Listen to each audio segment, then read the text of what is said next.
Hi friends, welcome back to my YouTube channel. ഇന്നത്തെ വീഡിയോയിൽ Penthouse War in Life season 1 മൂന്നാമത്തെ എപ്പിസോഡിൻ്റെ review ആണ് ഞാൻ പറയാൻ പോകുന്നത്. ഇതൊരു മിസ്റ്ററി ത്രില്ലറായിട്ടുള്ള ഒരു കൊറിയൻ ഡ്രാമയാണ്. അപ്പോൾ ഇതിൻ്റെ മുന്നേ ഉള്ള എപ്പിസോഡ്സൊക്കെ ഞാൻ ഓൾറെഡി എൻ്റെ ചാനലിൽ അപ്ലോഡ് ചെയ്തിട്ടുണ്ട്. അപ്പോൾ കാണാത്തവരൊക്കെ ഒന്ന് പോയിട്ട് കണ്ടു നോക്കുക. അപ്പോൾ വീഡിയോ ഇഷ്ടപ്പെട്ട് കഴിഞ്ഞാൽ ലൈക്ക് ചെയ്യുക, ഷെയർ ചെയ്യുക, സബ്സ്ക്രൈബ് ചെയ്യുക, പിന്നെ കമൻറ്റ് ചെയ്യുക. അപ്പോൾ നമുക്ക് പെട്ടെന്ന് തന്നെ വീഡിയോയിലേക്ക് കിടന്നാലോ. എപ്പിസോഡിൻ്റെ തുടക്കം തന്നെ നമുക്ക് ചെയർമാൻ ജൂനെ കാണാം. അയാളുടെ സെർവൻറ്റിൻ്റെ അടുത്ത് മിൻസോൾ വന്നിരുന്ന സ്ഥലം, അതുപോലെ തന്നെ അവൾ യൂസ് ചെയ്ത എല്ലാ സാധനങ്ങളും ക്ലീൻ ചെയ്തിടാൻ പറയുകയാണ്. അത്യാവശ്യം സമയം എടുത്തിട്ടാണെങ്കിലും വേണ്ടില്ല, എല്ലാ കാര്യങ്ങളും നീറ്റായിട്ടിരിക്കണം എന്ന് അയാൾ പ്രത്യേകം പറയുന്നുണ്ട്. ഇത് കേട്ടുകൊണ്ട് നമ്മുടെ ഷിം അങ്ങോട്ട് വരുന്നു. മിൻസോൾ ചെയ്തൊന്നും ശരിയാണെന്നൊന്നും ഞാൻ പറയുന്നില്ല, പക്ഷേ ഒരു കൊച്ചുകുട്ടിയാണെന്ന കൺസിഡറേഷൻ പോലും കൊടുക്കാതെ നിങ്ങൾ അവളോട് പെരുമാറിയത് ഒട്ടും ശരിയായില്ല, പ്രത്യേകിച്ച് നമ്മുടെ മക്കളുടെ മുന്നിൽ വെച്ചിട്ട്. ഒരു നല്ല പാരൻസും അങ്ങനെ ഒരിക്കലും ചെയ്യില്ല എന്നൊക്കെ അവൾ പറയുന്നുണ്ട്. ഇത് കേൾക്കുമ്പോൾ തന്നെ ചെയർമാൻ ജു വളരെയധികം ഇറിറ്റേറ്റഡ് ആവുന്നുണ്ട്. അതുമാത്രമല്ല, അയാളുടെ കയ്യിലുള്ള ചായയുടെ കപ്പും അയാൾ ഉടച്ചു കളയുന്നു. അതേസമയം റോഡിലൂടെ നടന്നു വരുന്ന മിൻസോളിനെ നമുക്ക് കാണാം. അവൾ ഹെയർ പാലസിലെ പിള്ളേരുടെ റാഗിങ് ഒക്കെ അതിജീവിച്ച് എങ്ങനെയൊക്കെയോ തളർന്ന് അവളുടെ ഫ്ലാറ്റിലേക്ക് നടന്നു വരികയാണ്. ജീവിക്കാൻ വേണ്ടി പല വേഷങ്ങളും കെട്ടി, പല കാര്യങ്ങളും സഹിച്ചു, പക്ഷേ എന്നിട്ടും എനിക്ക് ജീവിക്കാൻ കാരണമില്ലാത്ത പോലെ തോന്നുകയാണ് എന്നൊക്കെ പറഞ്ഞിട്ട് അവൾ ആകെ വിഷമിച്ചിരിക്കുന്നുണ്ട്. ഇത് കണ്ടുകൊണ്ട് അവളുടെ പട്ടിക്കുട്ടി അവളുടെ അടുത്തേക്ക് വരുന്നു സമാധാനിപ്പിക്കാനായിട്ട്. അപ്പോൾ അവൾ പറയും, എനിക്ക് ഈ ലോകത്ത് നീ മാത്രമേ ഉള്ളൂ, ഞാൻ ജീവിക്കുന്നതന്നെ ഇപ്പോൾ നിനക്ക് വേണ്ടിയിട്ടാണ് എന്നൊക്കെ പറഞ്ഞിട്ട് അവൾ വളരെയധികം സങ്കടപ്പെടുന്നുണ്ട്. അപ്പോഴാണ് ഷിമ്മിൻ്റെ മെസ്സേജ് അവൾക്ക് വരുന്നത്. ലേറ്റായി മെസ്സേജ് അയച്ചതിൽ സോറി, നീ സേഫായിട്ട് വീട്ടിലെത്തിയില്ലേ, നിൻ്റെ വോയിസിൽ പാടിയ നന്നായിരിക്കും എനിക്ക് ആദ്യം തോന്നിയിരുന്നു. ഇതായിരുന്നു ആ മെസ്സേജിലെ ഉള്ളടക്കം. ഇത് കാണുന്ന മിൻസോളിന് ചെറുതായിട്ടൊരു ആശ്വാസമൊക്കെ തോന്നുന്നുണ്ട്. ചിയോങ് കോളേജിലേക്ക് അഡ്മിഷൻ കിട്ടിയതിൻ്റെ സെലിബ്രേഷൻ മൂഡിലാണിപ്പോൾ ജെനിയും അവളുടെ അമ്മയും. അവൾ പഠിക്കുന്ന സ്കൂളിൻ്റെ ഫ്രണ്ടിൽ ഫ്ലെക്സ് തൂക്കിയും അവിടുത്തെ കുട്ടികൾക്ക് മൊത്തം ട്രീറ്റ്സ് കൊടുത്തൊക്കെയാണ് അവരിത് സെലിബ്രേറ്റ് ചെയ്യുന്നത്. ചിയോങ് കോളേജിൽ അഡ്മിഷൻ കിട്ടാത്തതിൽ വളരെയധികം ദുഃഖിച്ചുകൊണ്ട് നമ്മുടെ റോന അവിടേക്ക് വരുന്നുണ്ട്, റോനയും അവളുടെ അമ്മയും. ഇവർ കാണുമ്പോൾ തന്നെ ഈ അമ്മയും മോളും കൂടെ അവരെ നന്നായിട്ട് കളിയാക്കുന്നുണ്ട്. മാത്രമല്ല, ജെനി ക്ലാസ്സിൽ വെച്ച് അവളോട് പറയുന്നുണ്ട്, നീ എന്താ കരുതിയത്, നിനക്ക് അവിടെ കോളേജിൽ അഡ്മിഷൻ കിട്ടുന്നു, അവിടെയൊക്കെ പണക്കാർ പഠിക്കുന്ന കോളേജാണ്, നിന്നെപ്പോലെ ഒരു ദരിദ്രവാസിക്കൊന്നും അവിടെ അഡ്മിഷൻ കിട്ടുന്നതിനെ പറ്റി ചിന്തിക്കാൻ പോലും പറ്റില്ല. വെയിറ്റിംഗ് ലിസ്റ്റിൽ നിൻ്റെ പേരുണ്ടെന്ന് കരുതി നിനക്ക് അവിടെ കിട്ടുന്ന ഒരു പ്രതീക്ഷയും വേണ്ട, കാരണം അത് ഓൾറെഡി പണക്കാരായ വീട്ടിലെ മക്കൾക്ക് വേണ്ടിയിട്ട് റിസർവ് ചെയ്തിട്ടുണ്ടാവും. അപ്പോൾ നീ അതും ഇനി സ്വപ്നം കാണണ്ടെന്നൊക്കെ പറഞ്ഞിട്ട് അവൾ നന്നായിട്ട് കളിയാക്കുന്നുണ്ട്.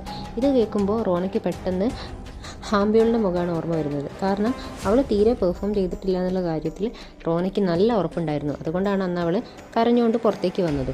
ക്ലാസ് കഴിഞ്ഞ ഉടനെ റോന പോകുന്നത് ഹെയർ പാലസിലെ ചിയോങ് സ്യോജിൻ്റെ വീട്ടിലേക്കാണ്. പക്ഷേ ഒരു വിധത്തിലും സ്യോജിൻ്റെ മാനേജർ അവൾ അങ്ങോട്ട് കയറ്റി വിടുന്നേ ഇല്ല. അപ്പോഴാണ് റോനയ്ക്കൊരു സത്യം മനസ്സിലാവുന്നത്, ഹാംബ്യോളിന് അവിടെ ഓൾറെഡി സീറ്റ് കിട്ടിയിട്ടുണ്ടെന്നുള്ള കാര്യം. അത് കണ്ടുകൊണ്ട് ഹാംബ്യോളും ജെനിയും ഒക്കെ അങ്ങോട്ട് വരുന്നുണ്ട്. നീ ഹാംബ്യോളല്ലേ, ഇവിടുത്തെ മാഡത്തിൻ്റെ മകള്, നീ അന്ന് തീരെ പെർഫോം ചെയ്തിട്ടില്ലല്ലോ, ഞാനത് നന്നായിട്ട് കണ്ടതാണ്, പിന്നെ നിനക്ക് എങ്ങനെയാണ് അവിടെ സീറ്റ് കിട്ടിയത്, നിൻ്റെ മുത്തശ്ശൻ്റെ സ്വാധീനം വെച്ചാണോ, അപ്പോൾ നിനക്ക് വേണ്ടിയിട്ടാണോ എന്നെ അവർ മനഃപൂർവ്വം സെലക്ട് ചെയ്യാഞ്ഞ്, അപ്പോൾ ഞങ്ങളെപ്പോലെ പാവപ്പെട്ട കുട്ടികൾക്കൊന്നും മ്യൂസിക് പഠിക്കണ്ടേ എന്നൊക്കെ ചോദിക്കും. ഇതൊക്കെ കണ്ടുകൊണ്ട് അങ്ങോട്ടേക്ക് സ്യോജും പെട്ടെന്ന് കടന്നു വരും. നിനക്ക് നിൻ്റെ അമ്മയുടെ അതേ ക്യാരക്ടർ തന്നെ, നീ ഇവിടെ എന്തൊക്കെയാണ് കാണിച്ചു കൂടിയിട്ടുള്ളത്, ഞാൻ ഇപ്പോൾ തന്നെ പോലീസിനെ വിളിക്കും. പക്ഷേ ഇതിൻ്റെയൊക്കെ മറുപടിയായിട്ട് റോണയ്ക്ക് ഒരൊറ്റ കാര്യം മാത്രമേ പറയാനുള്ളൂ, എന്തുകൊണ്ടാണ് നിങ്ങൾ എന്നെ സെലക്ട് ചെയ്യാഞ്ഞ്, നിങ്ങളുടെ മകൾക്ക് വേണ്ടിയിട്ടാണോ, ഞാൻ എത്രത്തോളം ഹാർഡ് വർക്ക് ചെയ്തിട്ടുണ്ടെന്നുള്ള കാര്യം നിങ്ങൾക്കറിയോ, പിന്നെ നിങ്ങൾ എൻ്റെ സാറിനെ വരെ വിലയ്ക്ക് വാങ്ങി, നിങ്ങൾ എന്തിനാണ് എന്നോട് ഇങ്ങനെയൊക്കെ ചെയ്യുന്നത്, നിങ്ങളുടെ മകൾ അവിടെ നന്നായിട്ട് പെർഫോം ചെയ്തിട്ടില്ല, അത് ഞങ്ങളെല്ലാവരും കണ്ടതാണ്, പിന്നെ എങ്ങനെയാണ് അവൾക്ക് അവിടെ സീറ്റ് കിട്ടിയത്, ഈ ഓഡീഷൻ പോലും ശരിക്കും ഒരു അഴിമതിയാണെന്ന് ഞാൻ എല്ലാവരോടും വിളിച്ചു പറയും, എനിക്ക് എൻ്റെ പ്രോഗ്രസ് കാർഡ് കണ്ടേ പറ്റൂ, എൻ്റെ മാർക്ക് ലിസ്റ്റ് കാണാതെ ഞാൻ ഇവിടുന്ന് ഒരടി പോലും മുന്നോട്ട് വെക്കില്ല എന്ന് പറഞ്ഞിട്ട് അവിടെ നിലത്ത് കിടക്കും. ഇതൊക്കെ കണ്ടുകൊണ്ട് നമ്മുടെ ഷിമ്മ വരുന്നുണ്ട് അങ്ങോട്ടേക്ക്. അടുത്ത സീനിൽ പിന്നെ ഒരു പോലീസ് സ്റ്റേഷനാണ് കാണിക്കുന്നത്. അവിടേക്ക് നമ്മുടെ ഓയോനി പെട്ടെന്ന് ഓടി വരും. എന്നിട്ട് ചോദിക്കും, മോളെ നിനക്ക് എന്തെങ്കിലും പറ്റിയോ എന്ന്. അത് കേട്ടുകൊണ്ട് സ്യോജിയും പറയും, നിൻ്റെ മകൾ ആദ്യം നീ നന്നായിട്ട് വളർത്താൻ പഠിക്കും, അവൾ നിൻ്റെ വീട്ടിൽ വന്നിട്ട് എന്തൊക്കെയാണ് കാട്ടിക്കൂട്ടിയെന്ന് നിനക്കറിയോ, ഒരുപാട് നാശനഷ്ടങ്ങൾ സംഭവിച്ചിട്ടുണ്ട്, അതിനെല്ലാം നീ കണക്ക് പറയേണ്ടി വരും, നഷ്ടപരിഹാരമായിട്ട് 1 കോടി രൂപ നിങ്ങൾ കൊടുത്തിട്ടില്ല എന്നുണ്ടെങ്കിൽ നിങ്ങളുടെ മകൾ ഇനി മുതൽ ജയിലിനുള്ളിലായിരിക്കും. ഇത് പറഞ്ഞുകൊണ്ട് നമ്മുടെ വക്കീൽ അവൾക്ക് കുറച്ച് റെക്കോർഡിങ്സ് കാണിച്ചു കൊടുക്കുന്നുണ്ട്, അവിടെ CCTVയിൽ പതിഞ്ഞിട്ടുള്ള റെക്കോർഡിങ്സ്. അത് കഴിഞ്ഞ് സ്കൂളിൽ വെച്ചിട്ട് സ്യോജിനെ കാണുന്ന ഓയോന്നി അവളുടെ കാല് പിടിച്ചിട്ട് പറയും, നീ എൻ്റെ മകളുടെ ഭാവി നശിപ്പിക്കരുത്, നീ വിചാരിച്ചാൽ എൻ്റെ മകൾക്ക് അവിടെ അഡ്മിഷൻ കിട്ടും, അഡ്മിഷൻ കിട്ടിക്കഴിഞ്ഞാൽ അവളുടെ സ്കൂളിൻ്റെ പരിസരത്ത് പോലും ഞാൻ വരില്ല, അത് മാത്രമല്ല നീ പറയുന്ന എന്ത് ജോലി ഞാൻ ചെയ്തോളാം, അതുകൊണ്ട് ഇത്തവണത്തേക്കെങ്കിലും എൻ്റെ മകളോട് നീ ഒത്തിരി കരുണ കാണിക്കണമെന്ന് അവൾ പറയുന്നുണ്ട്. നിൻ്റെ മകൾക്ക് അവിടെ അഡ്മിഷൻ കിട്ടണമെന്നുണ്ടെങ്കിൽ ആകെ ഒരൊറ്റ വഴിയും ഞാൻ നോക്കിയിട്ട് കാണുന്നുള്ളൂ, അവിടെ ഫസ്റ്റ് കിട്ടിയിട്ടുള്ള മിൻസോൾ എന്ന് പറഞ്ഞ കുട്ടീനെ നീ കൊല്ലണം, എന്നാൽ മാത്രമേ അവൾക്ക് അവിടെ അഡ്മിഷൻ കിട്ടൂ, എന്താ അത് നീ ചെയ്യാൻ റെഡിയാണോ.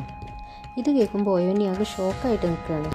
അടുത്ത ഭാഗത്തിൽ മിൻസോൾ ക്ലാസ് അറ്റൻഡ് ചെയ്യാനായിട്ട് വരികയാണ്. അപ്പോൾ അത് കാണുന്ന ജുസക്യോങ്ങും അതുപോലെ തന്നെ ജെനിയും ഹാംബിയോളൊക്കെ അവളെ ഒരുപാട് കളിയാക്കുന്നുണ്ട്. അവർ ചോദിക്കും, നിനക്ക് എന്ത് തൊലിക്കട്ടിയാണ്, നീ എന്ത് ധൈര്യം ഉണ്ടെങ്കിൽ ഇങ്ങോട്ട് കയറി വരും, എത്ര പറഞ്ഞിട്ടോ നീ എന്താ പോവാത്ത എന്നൊക്കെ ചോദിക്കുന്നുണ്ട്.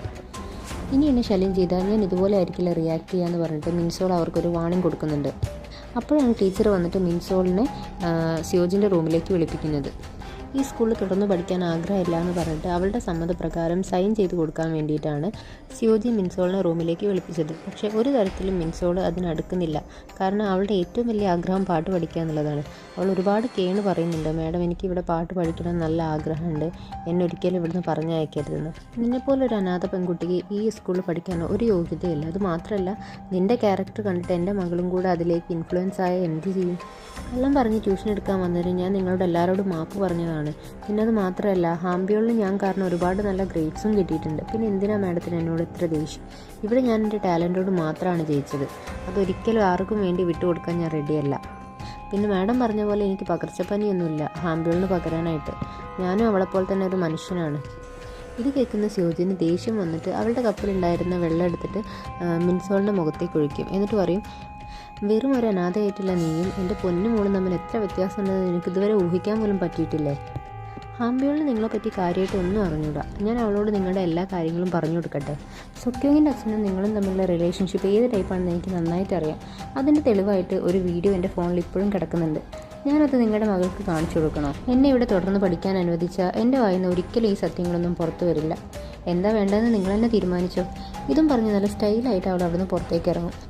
സിയോജിനാണെങ്കിൽ ഇത് കേട്ടിട്ട് ആകെ ഷോക്കായിട്ട് നിൽക്കുകയാണ്. ഇനി എന്താ ചെയ്യേണ്ടതെന്നുള്ള അവസ്ഥയിൽ അവൾ വേഗം തന്നെ ചെയർമാൻ ജൂനെ ഈ കാര്യങ്ങളൊക്കെ അറിയിക്കും.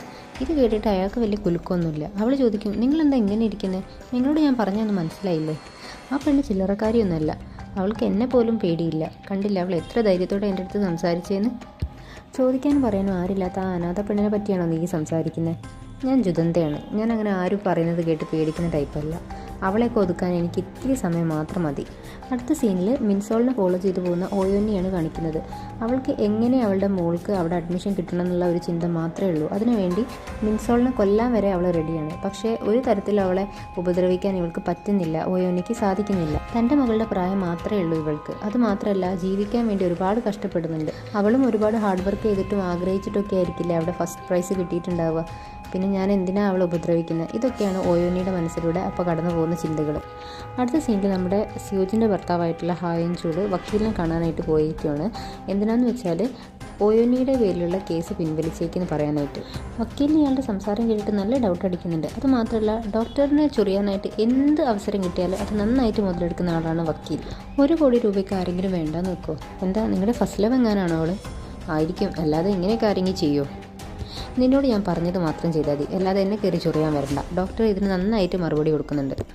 മിൻസോളിനെ എങ്ങനെയെങ്കിലും പുറത്താക്കാൻ വേണ്ടിയിട്ട് ഹെയറ പാലസിലെ മെമ്പേഴ്സ് എല്ലാവരും കൂടി ഒരു മീറ്റിംഗ് തന്നെ കൂടിയിട്ടുണ്ട്. അപ്പോഴായിരിക്കും അവരുടെ എല്ലാവരുടെയും ഫോണിലേക്ക് ഒരേ സമയത്ത് ഒരു വോയിസ് മെസ്സേജ് സെൻഡ് ആവുന്നത്. അതിലെന്താണെന്ന് വെച്ചാൽ, അന്ന് ഹെയറ പാലസിലെ പിള്ളേരെല്ലാവരും കൂടി വർക്ക്ഷോപ്പിൽ വെച്ചിട്ട് മിൻസോളിനെ റാഗ് ചെയ്തിട്ടുള്ള ആ വോയിസ് ആയിരിക്കും ഇതിലുണ്ടാവുക. എൻ്റെ മകൾ ഇങ്ങനെ ഒരിക്കലും ചെയ്യില്ല, എൻ്റെ മകൻ്റെ വോയിസ് ഇതിലില്ലല്ലോ, സൊക്യോനും കൂടെ ആയിരിക്കും ഇതൊക്കെ ഒപ്പിച്ചത്. ഇങ്ങനെയൊക്കെ പറഞ്ഞ് സ്വന്തം മക്കളുടെ ഭാഗം ക്ലിയർ ആക്കാൻ നോക്കുകയാണ് അവിടുത്തെ പാരൻസ്. ഇതൊക്കെ സംഭവിച്ചത് നമ്മുടെ മക്കൾ കാരണമാണ്. ഇനി നമ്മൾ ആരും അങ്ങോട്ടും ഇങ്ങോട്ടും കുറ്റം പറഞ്ഞിട്ട് ഒരു കാര്യമില്ല. പകരം അവളെ വിളിച്ച് നമ്മൾ മാപ്പ് പറഞ്ഞേ പറ്റും. ഷിമ്മിൻ്റെ ഈ സംസാരം കേട്ടിട്ട് സിയോജിന് നന്നായിട്ട് കലി വരുന്നുണ്ട്. ഷിമ്മിനെ സപ്പോർട്ട് ചെയ്തുകൊണ്ട് ചെയർമാൻ ജൂ പറയും, എൻ്റെ ഭാര്യ പറയുന്നതാണ് ശരി. ഹെയറ പാലസിൻ്റെ ആനിവേഴ്സറി അല്ലേ വരാൻ പോകുന്നത്, അന്ന് നമുക്ക് മിൻസോളിനെ വിളിച്ചിട്ട് എല്ലാ പ്രശ്നങ്ങളും ഒത്തുതീർപ്പാക്കണം. അല്ലാന്നുണ്ടെങ്കിൽ നമ്മുടെ മക്കളുടെ ഫ്യൂച്ചറിന് വരെ അത് ബാധിക്കും. അടുത്ത സീനിൽ ഷിമ്മ് അവളുടെ മകളെ നോക്കാനായിട്ട് ഹോസ്പിറ്റലിലേക്ക് വന്നിട്ടുണ്ടാവും. പെട്ടെന്ന് ഡോറിനടിയിലൂടെ ഒരു ലെറ്റർ ആരോ ഇടുന്നത് അവൾ ശ്രദ്ധിക്കുന്നുണ്ട്. ഇവൾ നിൻ്റെ മകളല്ല, കുറേ കാലമായിട്ട് നിന്നെ ജുദന്തയെ പറ്റിച്ചുകൊണ്ടിരിക്കുകയാണ്. ഇതാണ് ആ കത്തിലുണ്ടായിരുന്ന കാര്യം. സംശയം തോന്നിയ ഷിമ്മ് ഉടനെ തന്നെ ഒരു DNA ടെസ്റ്റ് നടത്തി നോക്കുന്നുണ്ട്. ഇത്രയും കാലം പൊന്നുപോലെ നോക്കി വളർത്തിയ കുട്ടി തൻ്റെ സ്വന്തം മകളല്ലെന്ന സത്യം തിരിച്ചറിയുന്ന ഷിമ്മിന് അത് ഉൾക്കൊള്ളാവുന്നതിനേക്കാൾ അപ്പുറത്തേക്കായിരുന്നു. അടുത്ത സീനിൽ കെട്ടിയിട്ട നിലയിൽ മിൻസോളിനെ നമുക്ക് കാണാം. അതിനടുത്തായിട്ട് ജുദന്തയും അതുപോലെ തന്നെ സിയോജിനും ഇരിക്കുന്നുണ്ട്. ബോധം വന്ന ഉടനെ അവൾ പെട്ടെന്നൊന്ന് ഷോക്കാവുന്നുണ്ടെങ്കിലും ധൈര്യത്തോടു കൂടി അവരോട് ചോദിക്കും, നിങ്ങൾക്ക് ഇങ്ങനെ ഒരു മുഖം കൂടി ഉണ്ടായിരുന്നോ? നിങ്ങൾ എന്നെ എന്തൊക്കെ ചെയ്താലും ആ വീഡിയോ ഒരിക്കലും നിങ്ങളുടെ കയ്യിൽ കിട്ടാൻ പോകുന്നില്ല. ഇതിനുള്ളിൽ വെച്ചിട്ട് നീ ഒന്ന് നിലവിളിച്ചാൽ പോലും ഒരാളും ഇങ്ങോട്ട് തിരിഞ്ഞു നോക്കില്ല. അതുകൊണ്ട് നീ ഇവിടെ കുറച്ച് ദിവസം കിടക്ക്, എന്നിട്ട് നിൻ്റെ അഹങ്കാരമൊക്കെ മാറിയിട്ട് ആ വീഡിയോ ഞങ്ങൾക്ക് താ, എന്നാൽ മാത്രമേ നിന്നെ ഇവിടുന്ന് ഞങ്ങൾ പുറത്തേക്ക് വിടുകയുള്ളൂ എന്ന് പറഞ്ഞിട്ട് സ്യോജിനും ജുദന്തയും കൂടെ അവളവിടെ ഒറ്റയ്ക്കാക്കിയിട്ട് പുറത്തേക്ക് പോകും. ഇതേ സമയത്ത് ചെയർമാൻ ജുവിൻ്റെ സീക്രട്ട് റൂം പരിശോധിക്കുകയായിരിക്കും നമ്മുടെ ഷിമ്മ്. അയാളുടെ ലോക്കർ തുറന്ന് നോക്കുമ്പോൾ അതിലൊരു ബോക്സ് ഉണ്ടാവും. ആ ബോക്സ് ഓപ്പൺ ചെയ്ത് നോക്കുമ്പോൾ അവൾ ആകെ ഞെട്ടിപ്പോവും. കാരണം അതിലൊരു ഫിംഗർ ആയിരിക്കും കാണുന്നുണ്ടാവുക. അവിടെ വെച്ച് സീൻ കട്ട് ചെയ്ത് ഒരു ഫ്ലാഷ് ബാക്കിലേക്കാണ് പോകുന്നത്. ഷിമ്മും അവളുടെ ഹസ്ബൻഡും, അതായത് അവളുടെ കുട്ടിയുടെ അച്ഛൻ. ഷിമ്മ് പ്രഗ്നൻ്റ് ആയിരിക്കുന്ന സമയത്ത് ഒരു ദിവസം അവളുടെ വീട്ടിൽ വെച്ചിട്ട് കൊല്ലപ്പെടുന്നതാണ്. പക്ഷെ അന്നത്തെ ദിവസം അവൾക്ക് ബോധം പോയതിനാൽ ആരാണത് ചെയ്തതെന്ന് അവൾക്കൊരു ഓർമ്മയുണ്ടായിരുന്നില്ല. ഇപ്പോൾ ഈ ഒരു ഫിംഗർ കാണുമ്പോൾ അവൾക്ക് മനസ്സിലായി ജുദന്തയായിരുന്നു ഇതിൻ്റെ പിന്നിലെന്ന്. കാരണം അവൾ അണിയിച്ച വെഡ്ഡിങ് റിംഗ് ആണ് ആ ഫിംഗറിലുണ്ടായിരുന്നത്. എന്നിട്ട് അവളുടെ ഡെലിവറിക്ക് ശേഷം ഒന്നും അറിയാത്ത പോലെ അവളുടെ കൂടെ നിന്നിട്ട് അവളോട് പറയും, ഞാൻ നിന്നെ ഇനി മുതൽ സംരക്ഷിച്ചോളാം, എനിക്കും 2 കുഞ്ഞുങ്ങളുണ്ട്, എൻ്റെ ഭാര്യ എന്നെ ഉപേക്ഷിച്ച് പോയി, അതുകൊണ്ട് എൻ്റെ കുഞ്ഞുങ്ങൾക്ക് അമ്മയില്ല, എൻ്റെ കുഞ്ഞുങ്ങൾക്ക് അമ്മയെയും നിൻ്റെ കുഞ്ഞിന് അച്ഛനെയും വേണ്ടേ, അതുകൊണ്ട് നമുക്ക് ഒന്നിച്ചൂടെ എന്നൊക്കെ ചോദിച്ചിട്ട് അവളുടെ മനസ്സ് പിടിച്ചു പറ്റുകയാണ് ആ സമയത്ത്. തൻ്റെ ഭർത്താവിൻ്റെ മരണത്തിന് പിന്നിലും കുഞ്ഞുങ്ങളെ തമ്മിൽ അങ്ങോട്ടും ഇങ്ങോട്ടും മാറ്റിയതും ഒക്കെ ഈ ജുദന്തയാണ് എന്നുള്ള സത്യം ഇവളിപ്പോൾ തിരിച്ചറിഞ്ഞു. അയാളെ കൊല്ലാനുള്ള ദേഷ്യമുണ്ട് ഇപ്പോൾ ഷിമ്മിന്, പക്ഷെ തൻ്റെ മകൾ എങ്ങനെയെങ്കിലും കണ്ടെത്തണമെന്നുള്ള ലക്ഷ്യബോധവും ഉണ്ട്. ആ സമയത്ത് അവൾക്ക് ആ ഒരാൾ, അതായത് ഇവൾക്ക് ഈ മെസ്സേജ് പാസ് ചെയ്തിട്ടുള്ള ആൾ ഒരു മെസ്സേജ് കൂടി അയക്കും. ഷിമ്മിൻ്റെ മകൾ നിന്ന ഓർഫനേജിൻ്റെ അഡ്രസ്സായിരിക്കും അതിലുണ്ടാവുക. ഹോസ്പിറ്റലിൽ കിടക്കുന്ന കുട്ടീനെ എത്രയും പെട്ടെന്ന് കൊല്ലാനാണ് ഇയാളുടെ പ്ലാനെന്നും ഈ മെസ്സേജിലുണ്ടാവും. അഡ്രസ്സ് കിട്ടിയ ഉടനെ തന്നെ ഷിമ്മ് അവളുടെ മകൾക്ക് വേണ്ടിയിട്ടുള്ള അന്വേഷണം തുടങ്ങുകയാണ്. ഹെയറ പാലസിൻ്റെ ആനിവേഴ്സറിയാണ് ഇപ്പോൾ നടന്നുകൊണ്ടിരിക്കുന്നത്. ഈ ഒരു സീൻ നിങ്ങൾ കണ്ടത് ഓർക്കുന്നുണ്ടോ? പെന്തോസ് വാറിൻ ലൈഫ് സീസൺ 1 ആദ്യത്തെ എപ്പിസോഡിൽ നമ്മൾ ഈ ഒരു ഭാഗം കണ്ടിട്ടുണ്ട്. ഫംഗ്ഷൻ നടക്കുന്നതിൻ്റെ ഇടയ്ക്ക് മുകളിൽ നിന്നും താഴേക്ക് വീഴുന്ന ആ പെൺകുട്ടി ആരാന്ന് ഇപ്പം നിങ്ങൾക്ക് കണക്ട് ചെയ്യാൻ പറ്റുന്നുണ്ടോ? കുടിച്ച് ബോധമില്ലാതെ ഓയോനി ഇങ്ങോട്ടേക്ക് എത്തുന്നുണ്ട്. എന്തിനാന്ന് വെച്ചാൽ സ്യോജിനോട് പകരം ചോദിക്കാനായിട്ട്. പെട്ടെന്ന് അവിടുന്ന് ഭാഗം കട്ട് ചെയ്തിട്ട് പിന്നെ കാണിക്കുന്നത് ഓയോനിയുടെ വീട്ടിൽ വെച്ചിട്ടാണ്. തലേന്നത്തെ ഹാങ് ഓവറിൽ കിടക്കുന്ന ഓയോനി എണീക്കുന്നത് ഒരു ഫോൺ കോൾ കേട്ടിട്ടാണ്. ചിയോങ് സ്കൂളിൽ ഫസ്റ്റ് കിട്ടിയ മിൻസോൾ എന്ന കുട്ടി കൊല്ലപ്പെട്ടു, അതുകൊണ്ട് നിങ്ങളുടെ മകൾക്ക് അവളുടെ ഒഴിവിലേക്ക് അഡ്മിഷൻ എടുക്കാം, ഇതായിരുന്നു ഫോണിൽ വിളിച്ച സ്ത്രീ അവളോട് പറഞ്ഞത്. ഇത് കേട്ട ഉടനെ അവൾ ആകെ ഞെട്ടിത്തരിച്ച് നിന്ന് പോവുകയാണ്. ഇതോടുകൂടി ഈ എപ്പിസോഡ് ഇവിടെ അവസാനിക്കുകയാണ്. നെക്സ്റ്റ് എപ്പിസോഡ് മുതലാണ് ഇനി നമ്മുടെ കഥ ശരിക്കും സ്റ്റാർട്ട് ചെയ്യുന്നത് തന്നെ. ഹെയറ പാലസിലൊരു കൊലപാതകം നടന്ന് മാത്രമേ നമ്മൾ കണ്ടിട്ടുള്ളൂ. ഇനി അതെങ്ങനെയാണ് സംഭവിച്ചത്, ആരാണ് ആ കൊലപാതകം ചെയ്തത്, ഷിമ്മിൻ്റെ മകൾ ആരാണ്, എന്തിനു വേണ്ടിയിട്ടായിരിക്കും ജുദന്ത ഇങ്ങനെയൊക്കെ ഷിമ്മിനോട് ചെയ്തത്, ഇങ്ങനെ ഒരുപാട് കാര്യങ്ങൾ നിങ്ങളുടെയൊക്കെ മനസ്സിലൂടെ പോകുന്നുണ്ടാവില്ല. അപ്പോൾ ഇനി വരുന്ന ഓരോ എപ്പിസോഡുകളും നിങ്ങൾ വെയിറ്റ് ചെയ്തിരിക്കുക. കാരണം ഇതിൽ ഓരോ എപ്പിസോഡിലും പുതിയ പുതിയ കാര്യങ്ങൾ, ഒരുപാട് ട്വിസ്റ്റുകളും ഒരുപാട് സീക്രട്ടുകളൊക്കെ നിറഞ്ഞിട്ടുള്ള ഒരുപാട് എപ്പിസോഡുകളാണ് ഇനി വരാനുള്ളത്. അപ്പോൾ നെക്സ്റ്റ് എപ്പിസോഡ് ഞാൻ പെട്ടെന്ന് തന്നെ അപ്ലോഡ് ചെയ്യും. എല്ലാവരും വെയിറ്റ് ചെയ്തിരിക്കുക. Love you, take care.